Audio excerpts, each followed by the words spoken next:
Cutting করার পরে কাপড়টা প্রথমে কাটিং করার পরে কাপড়টা এরকম ছিল। এই কাপড়টাকে এভাবে উল্টিয়ে নিতে হবে। নেওয়ার পরে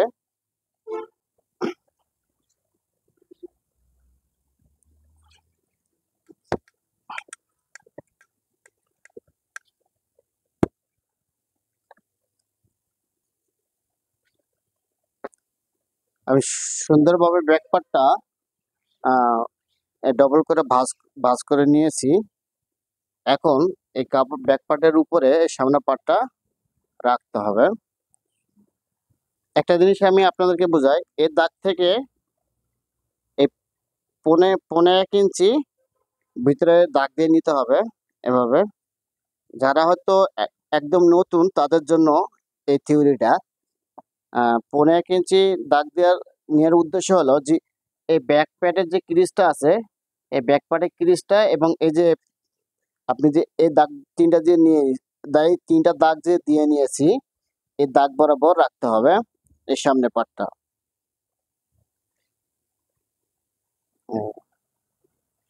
খুব সুন্দরভাবে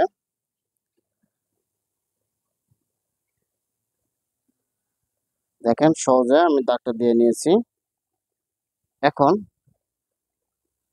এই যে এই বরাবর এই যে দাগটা শোল্ডারে যে দাগটা দিয়েছি, এই দাগ বরাবর এখানে একটা দাগ দিয়ে নিতে হবে। আর এখান থেকে এই দাগে এভাবে এখানে একটা দাগ দিয়ে নিতে হবে। তারপর সোজা করে এই দাগটা দিয়ে নিতে হবে। নেওয়ার পরে শোল্ডার 18 ইঞ্চি এখানে তাই কাটতে হবে। এখানে 18তেই দাগ দিয়ে নিতে হবে। তারপরে সোজা করে কেটে নেওয়ার পরে এখানে একটা চাকান দিয়ে নিতে হবে।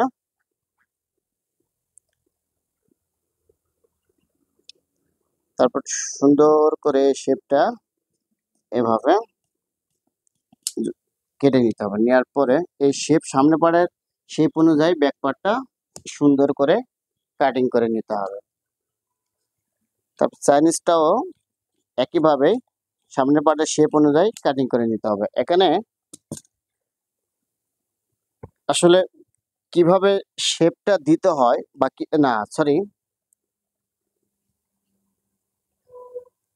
তারপরে এখানে আরেকটা ফিটিং এর আরেকটা এখানে বিষয় আছে, সেটা হলো সামনের পার্ট থেকে এই ব্যাক পার্টটা 1/2 ইঞ্চি এখানে শর্ট বা শর্ট কাটতে হবে। বা এই সামনে পার্ট থেকে এই সামনে পার্ট থেকে এই ব্যাক পার্টটা 1/2 ইঞ্চি কেটে কেটে নিতে হবে। এভাবে সুন্দর করে 1/2 ইঞ্চি কাপড়টা আমি কেটে নিয়েছি। মানে এই সামনের পার্ট থেকে ব্যাক পার্টটা 1/2 ইঞ্চি শর্ট রাখতে হবে। এখন সামনা পার্ট এবং ব্যাক পার্ট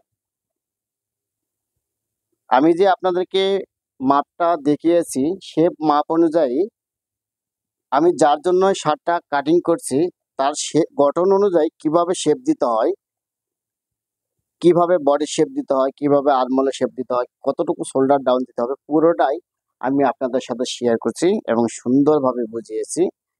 এখন হাতা কাটিং করব। হাতা কাটিং করার আগে আমাদেরকে এই যে আর্মহোলের মাপটা আমাদেরকে আগে বের করতে হবে। এখানে এতটুকু সেলাই যাবে, এখান থেকে ধরতে হবে 3.25 ইঞ্চি। দেখেন এখানে 3 সুতা বাদ দিয়ে, দেখেন এখান থেকে 3 সুতা বাদ দিয়ে এখানে ধরতে হবে 3.25 ইঞ্চি।